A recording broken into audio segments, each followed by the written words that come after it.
He called himself a prophet. He fathered his own grandchildren. And in the end, his obsession with control left 9 of his children dead.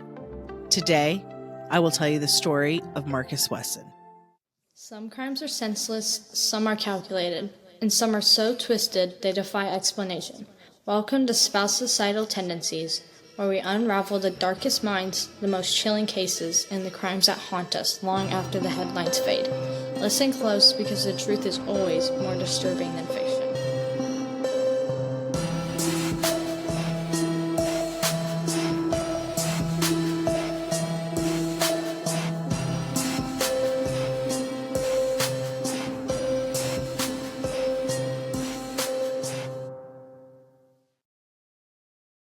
Look how cool we look. Like, you got your Terrifier and Papa Roach. Like, we're cool, right? Super fucking cool. What's going on, guys? Welcome back to another episode of Spouse-icidal Tendencies. I'm Darrell. This is my wife, Valery. Hi. So every week, Valery tells me a true crime story, and I'm usually going in completely blind. This week, I've got no idea what we're doing. I've got a name, but I've been sworn to death if I You've also seen this crazy-looking motherfucker. Yeah, he is a psychotic-looking motherfucker. Yeah, dirty, nasty-looking. Yeah. Smelly. It's real bad. You know when you look at somebody and you're just like, you know that guy smells bad. Oh, yeah. He's Yeah, definitely for sure. one of those. All right, so what do we have in store for everyone this week? Well, we're talking about Marcus Wesson, the vampire king of Fresno. I like vampires. This is going to be our first culty case, family cult. Pretty messed up. Huh? Let's get into it. All right. So Marcus Darrell Wesson was born August 22nd, 1946 in Kansas. So this isn't very far from us. You know, I don't know. It didn't say. It just said Kansas. Together. Come on. I don't think it's that important. Well, because he didn't like grow up in Kansas. Oh, okay. All right. I mean, I guess until he was a young teenager. But you know what? If you'd let me tell you the story, we'd get there. Okay, so he was the oldest of 4 children to Benjamin and Carrie Wesson. He has said that his mother was a religious fanatic. They were members of the Seventh-day Adventist Church. So I don't know how much you know about that. It's like a Protestant Christian denomination. And they basically take the Bible for exactly what it says. You know, that's their one thing that that's the book, and they take it literally, and all their beliefs come just straight from the scripture. Sounds like a terrible fucking idea. Yes. So they look to Jesus Christ as humanity's only hope. And the name comes from the fact that they celebrate the Sabbath on the 7th day of the week. So that's different than most religions that... Usually the Sabbath is on Saturday.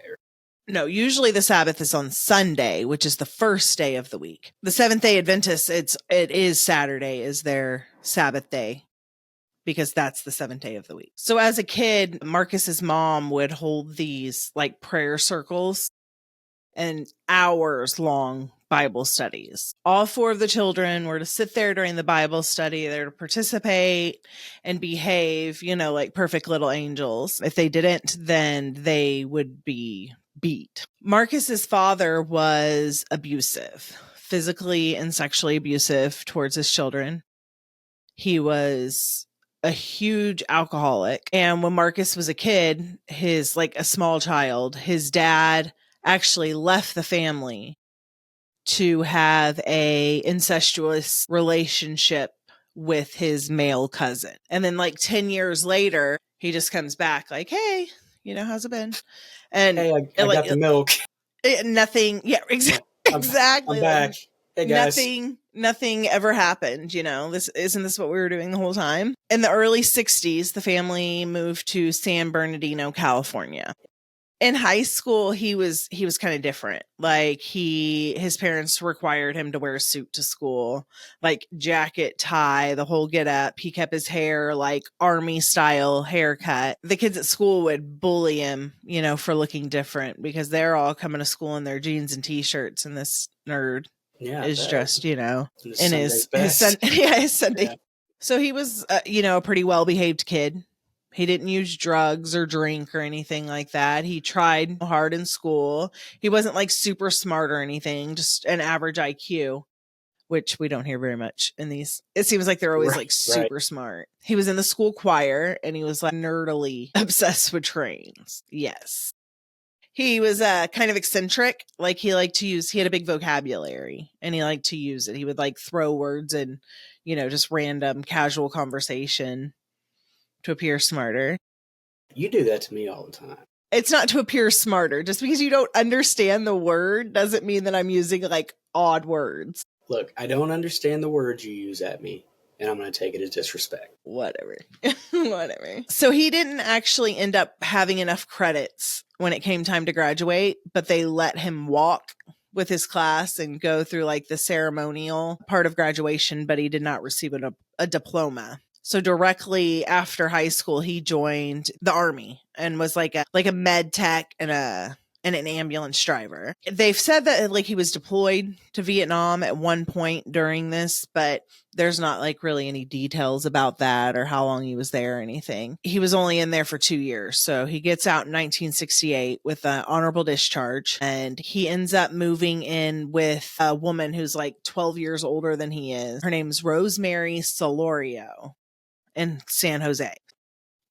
Rosemary was a divorcee. She had already been married once, and according to her, her previous husband had been abusive. So she probably maybe wasn't the best, didn't have the best picker. 1971, Rosemary and Marcus had a son together, and his name was Adair. So Rosemary had this daughter. Her name was Elizabeth.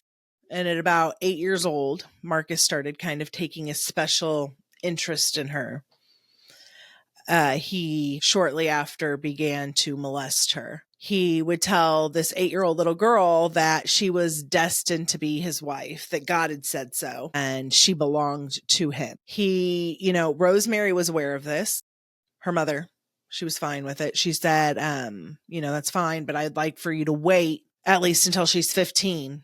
And I can actually, I can sign. In the state of California with parental consent, she could get married at the age of 15. So when Elizabeth was 14 years old, she gave birth to her first child with Marcus and then married him when she turned 15. 4 months after marrying Marcus, she gave birth to their second child. She ended up dropping out of school in 8th grade to be, just a stay-at-home like mom and wife, serve her husband. So they just kind of keep popping babies out. After having 5 kids, Marcus and Elizabeth went to Rosemary and they said, we're leaving. We're going to take our kids. We're going to go. And you have 2 options. One, you can give me Adair, their son together, or you can give me your van. So she said, here's my keys. Yeah. Right. No shit. You're not taking my son. So by the time Elizabeth turned 26 years old, she and Marcus had 10 children together. One of these babies, the son, died when he was 6 months old of spinal meningitis. So they had 9 living children together. 1986, they took in Elizabeth's sister, Rosemary, like same name as the mom. They took in 7 of her children. She was a drug addict, neglectful. So the kids were super excited about this. Like they did not have a good life. They were really looking forward to living with their aunt and uncle. But they were probably better off with the drug addict.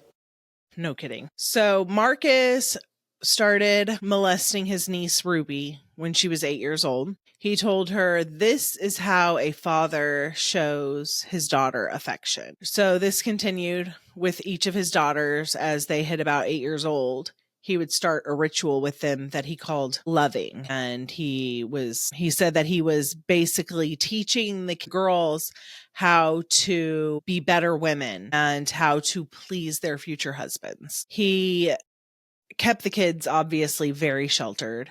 They did not go to public school. The older kids were responsible for homeschooling the younger kids. They didn't know what they were doing. They were just winging it, like doing what they could. Sometimes they're like, here's a book, read. I don't know, or coloring pictures. Sometimes they would just color pictures. Marcus decided that he was going to focus more with the kids' education on their religious education. He felt like that was way more important than, the 3 R's. So he would take all the different religions and he would decide what parts of each of the religions that he liked, and put it together. And he wrote an entire Bible by hand and taught these lessons to his kids out of this handwritten Bible. So the types of things that he would teach his family that were part of his religion were polygamy, incest, and vampires. He said that he was the Messiah and that God was actually a vampire and called himself a vampire god.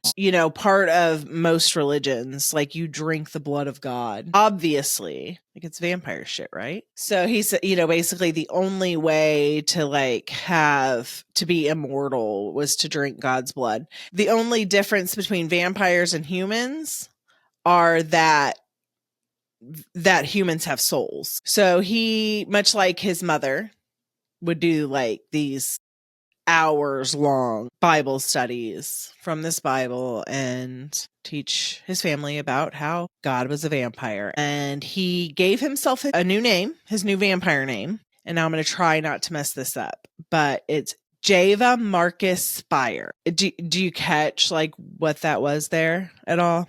Does it make any sense to you at all? So it is a combination of Jesus, Marcus, and vampire. Well, and he made him. Do what? I said, how creative. Right. He made all of the girls, his daughters, his nieces, his wife, call him master or lord. And he gave all of the family their own little vampire names too. So that's cool. So I'm sure it comes as no surprise to you that part of his teachings with his kids, with his family, was that the end is coming. So he's going to have to prepare them to be ready for that, what they need to do to be ready for Armageddon. He basically said that all of his daughters, all of his nieces were destined to be his wives. God says so. I don't know, his method of communication, there wasn't texting back then, but I don't know how he's in touch with God, where he got this message. But apparently, according to God, he needs to marry all of these girls in his life, and he needs to have as many babies as possible. Are you familiar at all with David Koresh? I know the name, but I'm not. David Koresh was the leader of the Branch Davidians. So I don't want to go into a whole bunch because I'll definitely want at some point to do an episode about it. But basically that was his big idea, to have as many babies as possible and be fruitful and multiply. Spread the crazy. Right. But yeah, it ended up, he had this suicide pact and so we'll get there. Okay. He ended up actually writing a manuscript about his life and his beliefs. He called it In the Night of the Light. He actually submitted this to a publisher, trying to get this crazy shit published. And they were like, yeah, no, this is not. Kind of surprising, actually. Right. There's some crazy stuff out there. But so I don't think that, this probably goes without saying, but he was very abusive towards his kids. No shit. Especially the girls. He was worse with the girls. He had a baseball bat, and the kid steps a toe out of line, something if he don't like it, you're getting beat with the bat. He at one point beat his 1-month-old son for crying until he was bloody. So these punishments that he would give his kids, sometimes they'd be ongoing. It'd be okay, so for the next 30 days, you get 21 hits a day. I'll give you 7 in the morning. I'll give you 7 in the afternoon. I'll give you 7, before bed. But I'm not going to come to you to give them to you. You need to come to me and ask for your punishment. So when the boys would get, of age, he'd be like, okay, it's time to get a job, move out, take care of yourself. He didn't have any use for the boys. He wanted them to go do, you're of no use to me. So he would tell the girls, you know, I need you to go out and get a job. They'd get jobs at fast food places, hotels, cleaning rooms, whatever. And all their money, of course, they bring home to him, while he sat at home and collected welfare and, you know, would get his food stamps and, you know, state benefits and stuff. He would make the girls like wait on him hand and foot. They would have to wash his dreadlocks and scratch his armpits. Like, what the fuck? So the girls said like they had no problem trusting Marcus with their money. They didn't have a problem handing it over to him because they said he had this way of like taking a dime and stretching it and making it, you know, turn into, you know, $100. He could do anything with a small amount of money. He just like made things happen. So all of the girls, as they started getting of age and ended puberty, he would begin sexual relationships with them and then would perform wedding ceremonies with the kids. He ended up having a wedding ceremony with 3 of his nieces, Ruby, Rosa, and Safina, and then 2 of his daughters, Sabrina and Elizabeth. Every time that they would have when he would marry one of the girls, he would give them a necklace with a gold wedding band. He would tell the girls that incest would basically make like the truest, like best you know, like you're weeding out all the bad, like it's the most purest form of you. Purest bloodline kind of thing. Yeah. Fucking psycho. So as his daughters and nieces would turn up pregnant, he would make them tell everyone that they were artificially inseminated, that they were surrogate mothers. He would even have them tell like their brothers and, you know, cousins this, like his sons and nephews, that they were basically like surrogates for the Lord. So his niece Ruby ends up getting pregnant with a son, Aviv. At one point, she ended up running away from the family, but Elizabeth, like the mom Elizabeth, went and she found her and talked her actually into coming back to the family so that she could raise her son. Marcus eventually, as the boys started hitting puberty and stuff, he started separating the boys from the girls because he was worried that the boys would be sexually attracted to the girls. He got it to at one point where he basically forbid them to have any contact whatsoever with each other, the boys and the girls. At one point, like one of the boys did show interest in his daughter Elizabeth. He ended up writing a 14-page proclamation called the House of Elizabeth.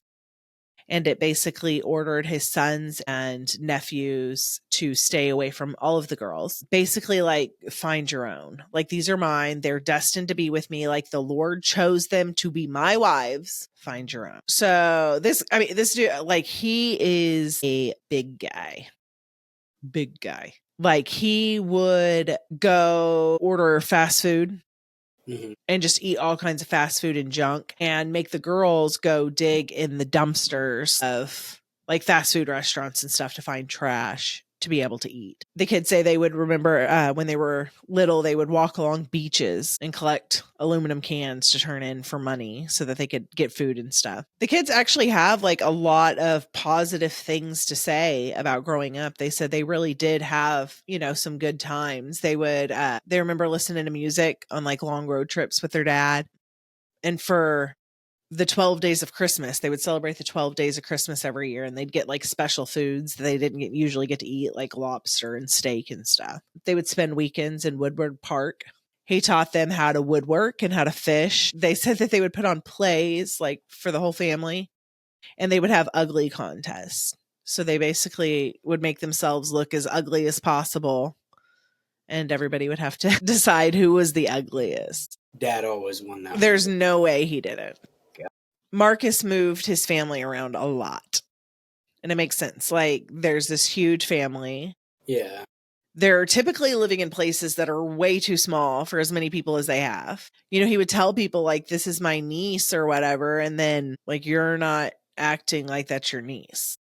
You know? Yeah, I mean, I would imagine you couldn't stay in one place for very long. No, and I mean, like, he is a very, like, distinct looking man. Like, he's like 6 foot tall and like over 400 pounds. I think it said like at one point he was like 600 pounds or something. He had these nasty, dirty dreads that, you know, reached down to his waist. Well, you would think too, like if he's got all of the women in the household out working and, you know, amongst the public like that, you wouldn't be able to stay in one place for very long. Yeah, like people are going to take notice. Yeah. A lot of the time they would actually live in and travel around, you know, place to place in a school bus. And Can you imagine? How many of them were there? God. I mean, well, at this point, like who knows? Yeah. You know, so he left Rosemary. So the 8 kids that were there. So he had Elizabeth, then they had 10 kids. And then he had the 7 more. Yeah. Plus they started having babies. Yeah, that's what like I said. It's so, like, a lot of people. In 1981, he ended up receiving a $60,000 loan to build a house in Santa Cruz County.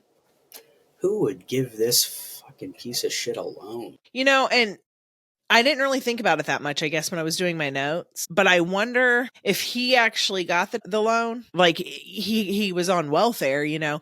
Yeah. And he was lying about things to get the welfare. So Marcus ends up building a 1,700 square foot home. Yeah, that's not very big for... We have way less people than that and more than twice the house. That's insane. I can't even imagine. I mean, that's like half the people in twice the house. That's like maybe a 3-bed, one bath house. Yeah, you would know. Maybe. Yeah. So they ended up living in this house for 3 years. I don't know exactly. They sold it or what, but he moves out of this, you know, home that he has built and bought a boat. And the family lived on a rented dock in the harbor on a boat. This huge ass family on a boat. It was a 26-foot sailboat. And apparently they would have to like take water out of it. Like it would take on water in the middle of the night when they were sleeping.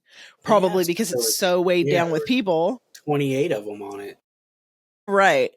So yeah, they'd have to like scoop the water out in the morning. So the people like around town, like particularly there was this like gas station clerk up the road from where the harbor was. So they frequented this gas station.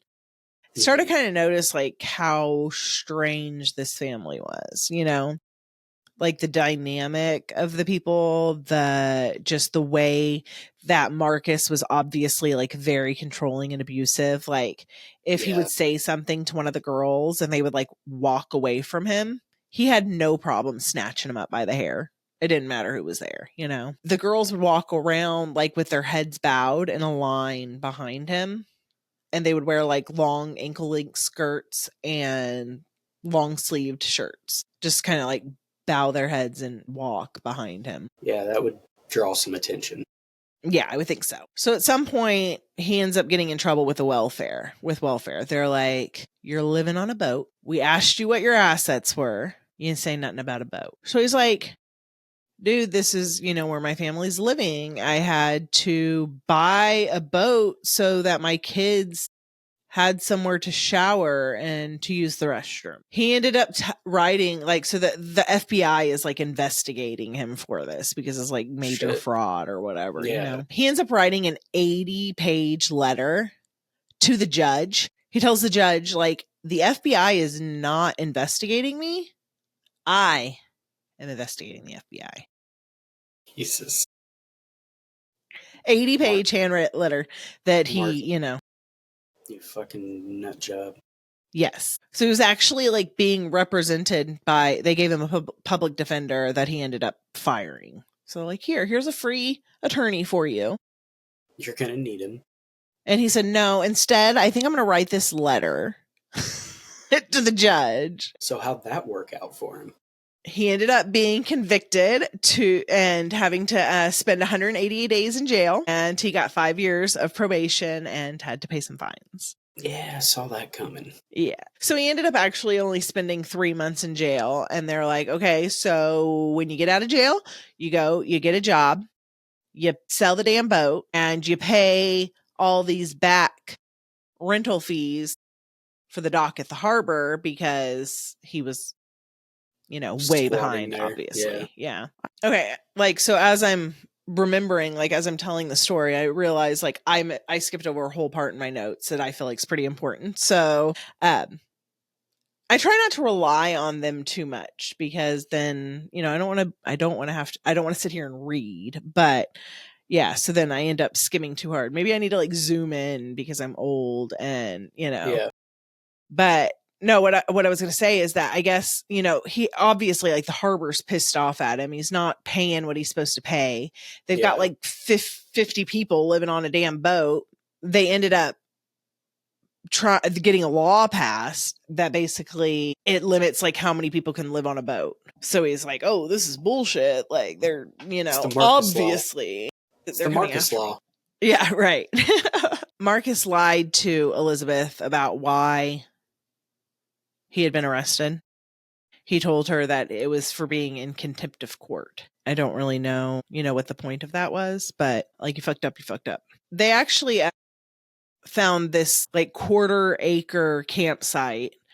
So I'm kind of like think about that a little bit because I mean that's not a big spot. Yeah, that's not a big spot.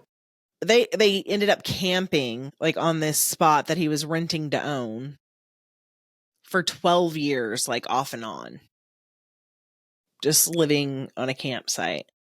Some crazy hippie vampire commune. Yes. And it wasn't like, it's not like he had a camper. Like they're staying in an army tent. No running water, no type of bathroom or anything like that. Where was this at now that does it say where they were settled? Yeah, it was in the Santa Cruz Mountains. Okay. So probably out in the middle of nowhere. No, exactly, because the reason he would go there was like when he wanted to lay low. Like if somebody was like starting to notice him or if maybe he was in trouble with the law or something, like he would go, hide out at this land out there. Marcus hears of this attorney who has this house. It's been severely damaged by fire. And he ends up leaving this note for this attorney. And he says, I know somebody that wants to buy this house. I'm not related to the buyers or anything, but I know them. Well, then later he comes back and he's like, okay, I fibbed a little, they're my nieces. But it was actually Sabrina and Kiani, 2 of his daughters, and then 2 of his nieces, Safina and Ruby. The girls ended up buying the house in 2000. And in 2001, they got sued for not paying the owner of the house like the full agreed on amount. And he'd also been like paying attention to them. And he's like, okay, so these are his nieces, but yet this girl's like got her hand in his back pocket and he's kissing this other one on the lips. Like what? This is not like uncle niece kind of interaction. I guess at one point he was in the house and he noticed there were 2 coffins and they were made up like one was like made up like a bed, like you could tell somebody had been sleeping in it, and then the other one was made up like a baby crib. So he had actually purchased 10 mahogany caskets from this antiques dealer in Fresno. He said that he was buying them to use the wood from them to fix up his boat. The one that I think he's sold, right? Like the court ordered him to sell. Yeah, I'm sure he didn't. Right. So he pays for these coffins. They're like $400 or $500 a piece for these 10 coffins. And then he doesn't come to pick them up for like a year. And then when he gets there to pick them up, he's got all these like girls with him and has them loading these caskets into a school bus. The suicide pact that David Koresh had with his followers had kind of inspired Marcus. Mm-hmm. He was basically kind of, I think, worried because of like their lifestyle. He knew it wasn't right. At any point, he was afraid that DFS was going to come and try and take the kids. Yeah. So the plan was, if this were to happen, if DFS came to take the kids, then the mothers of the children, the adult mothers of the children, would kill their own children and then themselves. So he would have like a meeting every month to revisit this, DFS to make sure that pretty much like, okay, so, what's your role You know, how do you know what you're supposed to do in this, You know who you're basically, killing. yeah, like their monthly fire drills. And he told Sabrina and his niece Rosa that basically they were his strong soldiers. He said, if something happens, like if this has to go down, like I need you to make sure that this goes the way it's supposed to. Like I'm counting on you to make sure that your sisters and your cousins are doing what they're supposed to do, and he would ask them often, like, are you ready? Like if this happens, like, are you ready? And what was his role in this? Run away? Well, I mean, I think you're gonna find out. Ask the question, ladies. Ask the question. You have to have all the info. We'll get there. Okay. September 2003, the family moves to 761 Hammond Avenue in Fresno. It was a 1,000 square foot home that was previously an office building. But you know what? After you've been living in an army tent, Yeah, I mean, that's big living. Yeah. So Rosa actually purchased the house for $100,000 because his name can't be connected to it because you can't get food stamp if you have assets. Ruby and Sofina had decided like they were done. They were ready to leave the family. They didn't want to do this anymore. And they asked Marcus, like, could they take their sons, Jonathan and Aviv? Their sons were the same age. They had them, the same year. And he said, no, they're not old enough. When they turn 8 or 9, you can come back and I will let you have them. And they're like, well, he's harder on the girls and it'll be okay. Like, we'll come back in a couple years and get the kids. Like, he's not going to be that hard on him. Like, he's kept us all alive this long, So the neighbors kind of started to notice the weird shit, Mm-hmm. Duh. The way that the girls dress, the way that they acted towards Marcus. Like, and they would never even, like, look in their direction. They wouldn't talk to them. They wouldn't, acknowledge them, even if they did speak to them. Yeah. And there was always, like, weird shit going on. Marcus ended up installing a hot tub in his school bus. Okay, but look, I'm thinking about this. If you had a school bus with a hot tub at the back and you like hippie vibes all through it could be totally cool. Hey. Yeah. We're not starting a cult. I don't want to look. We've talked about this. I know. A kindness cult. We live in a church. It only makes sense. I guess. We're not going to make anybody kill themselves. We're not going to do any of this weird shit. I'm not drinking your fucking Kool-Aid. Like, I would like to do some crafts together. Maybe some karaoke. Taylor Swift karaoke. Taylor Swift karaoke. Yeah. No, all right. We can talk about this off camera. All right, that works.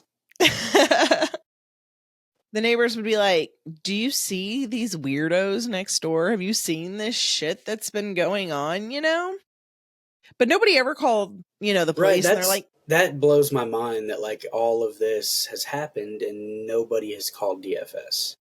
Yeah, or the police just like, hey, Right. like, can you do a welfare check on this family? Yeah. They're up to some weird shit. They said that they would smell shit, like crazy shit coming from the house. I mean, I still can't tell you what that is, but like, they're like, maybe it's something they're cooking, but it was just like always, very weird shit. But they're, but this tells you, like, if you see something, like, come on, like, say something to somebody. If nothing's going on, then there's no harm, but. I'd like to say that I would say something if I was in this situation. But I don't think you would. No. You're just more of a, like, keep to yourself kind of guy. Yeah, and you don't think, like, usually, like, a cult is not going to be the first thing that you think your neighbor has going on in his school bus hot tub. Yeah, I mean, let's be real too. Like, my level of disassociation with life sometimes, like, a cult could probably be living next door to us. I probably wouldn't. Yeah, I don't even know any of the neighbors' names or anything. Like, I don't get to know people like that. Like, I don't want to know them. Yeah. I don't like people that much. People make us nervous. Yeah, people suck. Not you guys, but, neighbors. Some people suck, obviously, or we wouldn't have this podcast. Marcus sucks, yeah. Marcus really fucking sucks. Marcus really sucks. Yeah. The property, they never zoned it correctly. So this is like they buy this office building. So I'm wondering, did they even turn it into a house or were they literally just living in an office building? And I have a feeling it was probably the latter. Yeah. With their crazy hippie hot tub bus parked in the parking lot. Yes. Yeah. That illegally parked in the parking lot. Yeah, it wasn't zoned to be a residential property. So they end up getting a citation for this and for having the bus parked there illegally. The city is like, okay, so here's your ticket. You need to get a permit to use this building as a residential property, and you have until March 12th, 2004 to have this done. Put out or get out. Yeah. So this whole time, like, Ruby and Sophina have been working on their plan to come back and get their kids. Mm-hmm. And they're 7 years old now, and they got word that this March 12th was the deadline for them to be out of the house.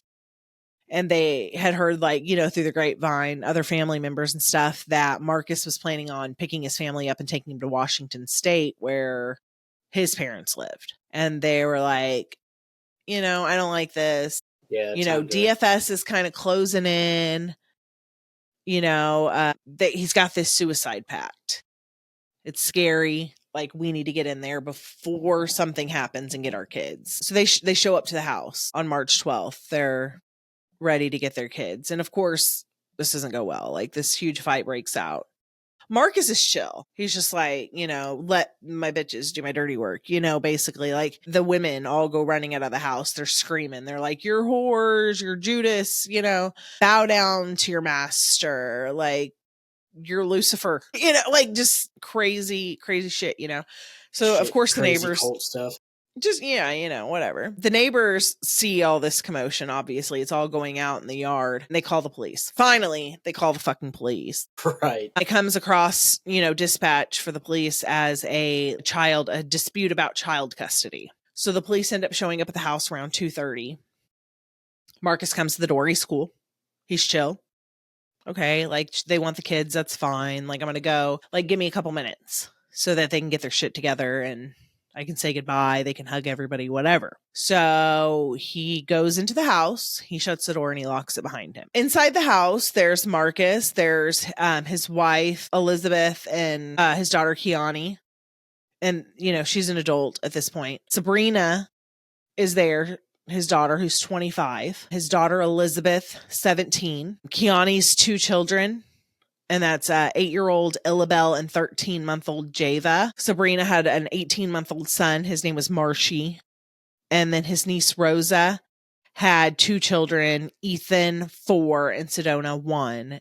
And then Aviv and Jonathan, which were The 2 sons. that they had come to get, were 7 years old. So he takes Sabrina, his 25-year-old daughter, and 8 children back into the back room of the house. And Ruby and Sophina are outside with the police, and they're like, you have to get in there. Like, he has this pact. Like, the plan is they're like, the plan is to kill the kids. Like, I'm telling you, if you don't do something, like, they're going to die. Like, they're obvious, like, screaming, they're freaking out, you know. But they're like, we don't have enough to break into the home. The door's locked. They're, you know, they even ended up calling, like, the city attorney or whatever. And they're like, you know, this is the situation. And they said there's no grounds. We can't let you enter the property. That is crazy. Like, you'd think probable cause. Like, you've got these 2 telling them this is going to happen. Yeah. Like, they're freaking out. Do your you know? fucking job. Yeah. So Elizabeth and Rosa end up, like, his wife and then his niece Rosa end up coming running out of the house. And they're like, you know, Marcus has a gun. Like, he's back in the back room with the kids. He has a gun. Kiani was still in the house. She was not in the back room, but she was in the house. So now the police are like, okay, so this is a hostage situation. They end up calling for backup, and the SWAT team gets there. The neighbors, you know, when the SWAT team shows up, the neighbors come out and they're like, you know, oh my God, what's going on? And it wasn't long, like, right after the SWAT team got there, that the neighbors reported hearing gunshots and a woman scream. So what's really kind of crazy about this situation is that the police said that they never heard gunshots. I don't know how they didn't hear it when all the neighbors did. So they still didn't go in the house at this point. Couple minutes later, Marcus walks out the front door and he is covered in blood. He surrendered. He was chill. He didn't, like, completely calm. He was arrested on suspicion of homicide. They actually had to use 3 sets of handcuffs to handcuff this man because he was so big. They ended up setting his bail bond, whatever bond was set, at $9 million. So Elizabeth ended up having, like, the mom, the wife, the older Elizabeth, they had to hold her back. She was screaming. She wanted in the house. And of course they were not going to allow that. So, all this starts around 2:30. It took hours to get a search warrant after the house was identified as a crime scene. Are you kidding me? So it wasn't even until 9 p.m. that they began searching the property. And it wasn't until 10:30 that the coroner began to bring bodies out of the house. How is that even possible? Like, how? Yeah. I don't know. It's wild. Jesus. When they went into the house and went into the back bedroom, all they see is this pile of bodies. The victims had been stacked like wood, like just stacked up, with Sabrina laying on top. So, like, initially they don't even know how many victims there are. So 10:30 that night, finally the coroner starts bringing the bodies out one by one. Some of them he's carrying, like cradling in his arms because, they were just little babies. It took them 3 hours to get all of the bodies out of the house. They were there all night. It was an all night investigation. And while they were searching the home, they start realizing, like, what had been going on here for all these years. They're like, there's polygamy, there's incest. They realized that the killings were absolutely ritualistic. Like, each of the bodies had just a single gunshot wound directly, like, fired from point blank into their eye. Every single one of them. And it didn't take them long to start suspecting that maybe this was a cult situation. So first thing, the next morning, the police chief decided he was going to go ahead and go on the Today Show to address this because, like, word was getting out fast about what had happened. Obviously, he wanted to make sure that people knew that this was not normal for Fresno. Like, this is not, like, you come to Fresno, this is not the kind of thing that is normally happening. They ended up having to bring 6 police chaplains out to the scene to kind of help the officers and stuff. The officers that could have prevented this entire situation. Yeah. And I mean, I don't want to, like, I understand that they have a hard job. Like, I completely understand that. Like, I don't want to say, and there's protocols and there's stuff like that, but this. Yeah, but this is unacceptable. Bullshit, though. If you're in this situation, you fucking do something. Yeah. That's ridiculous. You know what? Like, even if I'm going to lose my job, like, honestly, exactly. And I guess, like, a bunch of these officers ended up having, like, to get into counseling and take extended, like, periods off of work because they couldn't do it. Yeah, it's their fucking fault it happened. Well, honestly, I mean, it's not. It's not. But it could have been prevented. I guarantee they live with that guilt. Oh, yeah. The 10 caskets that he had bought were, like, lined up and stacked in the front room of the house. These were, like, huge, and they had been hand carved out of mahogany. Like, they're super fancy caskets, and they had been using them as beds. Obviously, at this time, during the investigation, the police start talking to, like, the surviving members of the family. Obviously, they're brainwashed, Yeah. Like, a couple of the boys were like, Marcus was a wonderful dad. Like, he wasn't a cult leader. That's crazy. Like, we were just Seventh-day Adventists. This is what we do. This is what they all do, right? The church comes out and they're like, hey, no. Like, this guy was never a member. Like, his parents were. He's got family members that are. We will not be associated with what happened here, Yeah, they shut that shit down quick, I'm sure. Oh, yeah. But one of his sons, Serafino, actually said, like, it broke his heart to see his dad in handcuffs because he'd always referred to him, like, he saw him as this, like, mighty lion. Like, he was a king. And to see, like, the king, knocked down and being handcuffed. So he had a brother-in-law. One of his brother-in-laws had told the investigators that Marcus actually believed that he was God. And that's how he ruled his family. Even after everything, like, Kiani and Rosa absolutely refused to admit that they were raped. Everything was consensual. Like, they all chose to do the things that they were doing. And she said that, everybody was said that they asked about it. They were like, Ruby and Sofina never should have came back to get these kids. They agreed to be surrogates for Marcus. And if they weren't going to be part of the family, then they they were giving up the rights to those kids because those were Marcus's kids. During the investigation and DNA and, all that, it turned out that he had fathered up to 18 kids with 7 different women. And it also showed that all 9 of the victims were fathered by Marcus. So his victims were Sabrina, age 25. She was his daughter. Elizabeth, age 17, daughter. Illabel, 8 years old, was his daughter and his granddaughter. Aviv was 7 years old and was his son and his grandnephew. Jonathan, age 7, his son and grandnephew. Ethan, 4, son and grandnephew. Marshy, his son and grandson. Marshy was 1. He was, I think, 18 months old. Java was 13 months old. She was his daughter and his granddaughter. And Sedona, who was a year old, was his daughter and grandniece. During the autopsies, they also were able to determine that none of the victims had struggled. It basically was just, quick, the community in Fresno, they rallied around the family. They, would offer their support. They gave donations and stuff, set up a huge memorial for the kids outside the home. So this is kind of a crazy little side situation that happened here. There was a TV reporter in Fresno. Her name was Alicia Sofios. She got involved with the case, was doing a story on it. And she ended up getting very close with the family. And Elizabeth, his wife, and then his daughters, Gypsy and Kiani, they didn't have any money or anywhere to go. So she ended up taking them in. They moved in with this reporter. And yeah, she became like a member of their family. Like they got really super duper close with her. And Gypsy actually continued to live with her for several years. And she ended up having a daughter that she named after her. So I thought that was kind of sweet. But she also, she met with all the members of the family, talked to them all.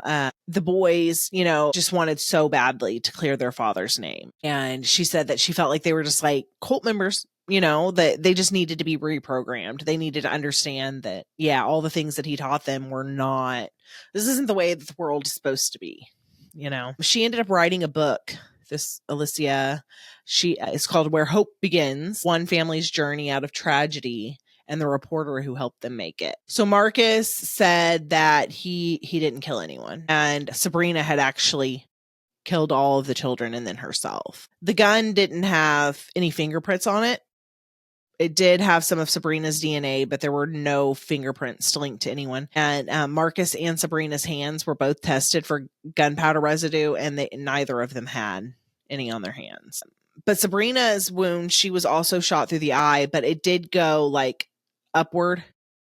She was on top of the pile. The gun was under her. These are all things that indicated that she may have killed herself. But, nonetheless, like Marcus is facing 9 counts of murder. There were 13 charges related to the sex crimes involved in all of this, including rape and molestation of girls under the age of 14. He kind of stretched things out as much as possible during the entire process. He wouldn't take a public defender. He's like, I want to hire my own attorney. Who has no money? Like, how are you going to do this? So in the end, he was given a public defender, actually 2 public defenders. While he was in jail, they kept him on suicide watch 24 hours a day because like of the suicide pact, they're like, he's probably going to end up taking himself out if we don't keep an eye on this guy. He was obviously not allowed to have any contact with any members of his family. During the jury selection, there were actually several potential jurors that they ended up having to release from being on the jury because they were so terrified of this man and refused to even be in the same room as him. His trial started the spring of 2005. By the time he went to court, like the trial, he had lost like half of his body weight and he had his dreads cut off super short. Obviously, like his defense was that Sabrina was the shooter. The prosecutor said Marcus was the shooter and he deserves the death sentence. Even if Sabrina did pull the trigger, this man is absolutely responsible. Yeah. Like he made the suicide pact. All orchestrated by him. Yes. Several people, members of the family and such, just people who had heard, testified about the fact that there was this suicide pact. But then they also had kids of his that came on the stand and talked about what a wonderful father they had. So they were getting a whole bunch of, mixed messages during this. But I mean, it's just the way it is. They would make some of his children like on the stand, like read from their private diaries, like the things like about that they had written. And they were like ashamed, like, you could tell that they were like embarrassed to be reading this because they were letting their dad down. It was like they were telling on their dad and they didn't want to, they couldn't defy their master. And it's just so fucked up, like the way that he messed with their heads, Ruby and Sophina talked about the way that Marcus controlled the family. They talked about the fact that they warned the officers like about the suicide pact. This is going to happen, and they didn't do anything. Kiani had said that if her daughters had not died that day, that she wished that they had a chance at a different life than the life that they were living. She still wouldn't say like that she okay with like having her daughter to have to marry her father. It's almost like she still kind of thought that like some of what they were doing was right, The jury ended up deliberating for 2 weeks. And on June 17th, 2005, obviously, he was found guilty. So 9 counts of first-degree murder, 14 counts of raping and molesting 7 of his daughters and nieces who are underage. And the jury did admit that it is very much possible that this man did not pull the trigger.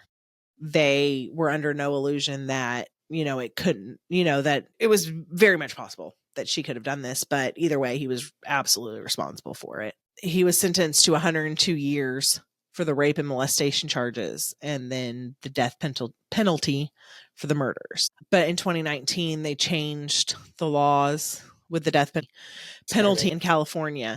So basically, he will live out the rest of his life on death row in San Quentin and, die of natural causes. Like they're never going to execute this man. And what's so especially fucked up about that to me is that these death row inmates get treated better than the general population. They get special treatment being in this part of the prison. That's insane. And he does not deserve that. But so he's still in San Quentin. He'll be 79 in August. Just prison celebrity on death row. Justice system really does suck sometimes. It does sometimes, but sometimes, sometimes they get it right. It's not the kind of vampires you like, is it? No, I don't like anything about that. That was probably the craziest and saddest fucking story I've ever heard in my life. And, I was thinking about, like, I don't remember, like, this was, like, around the time that we were graduating high school. Right. I don't remember hearing about this. Yeah, I was thinking that, too, when you said 2005. Not to age us a little bit there, but I think we probably do that enough on our own. Well, yeah, that was a good one. Ruin your day? No, it's fucked up. Yeah. World's a fucked it's sad, up place. But it sounds like, a lot of the kids, they're doing better. They're, they have support. I'd be curious about that, like to read up on, like rehabilitating survivors of a cult situation. Yeah. Like what all that entails. And I'm sure, I'm sure it takes fucking years. Yeah. You think about like the Manson family and stuff, Because like you hear those women talk and sometimes it's still like, oh, you still got it bad for him, don't you? Like, it's weird. Like, I don't get it. Like, no. All right, guys. So that's all we've got for this week. Thanks for joining us. And always, follow us on our socials. Tell us what you think of the episodes. This one, if you watched any of the previous episodes, let us know what you think. Give it a review. Is there anybody you want to hear about? Yeah. Like, let us know, If you guys have suggestions, we're absolutely open to suggestions. In fact, I have to figure out who we're going to do the next episode on so I can do the outro for this episode. I don't even know who I'm doing for the next one yet. We'll figure it out. Like I always say, get your shit together. I won't do it. Hot Mess Express over here. You already know. I won't do it. I know. That's part of your charm. It'll be all right. All right, guys. Well, we're going to get out of here for the night. We'll see you guys next week. Bye. Bye. On the surface, they seem like the perfect family, living a picture-perfect life. 6 children, 2 moms, and a world of smiles plastered across social media. But behind the facade was a dark reality, filled with secrets, manipulation, and unimaginable consequences. This case reveals a twisted mix of abuse, neglect, and a final tragic road trip that ended in disaster.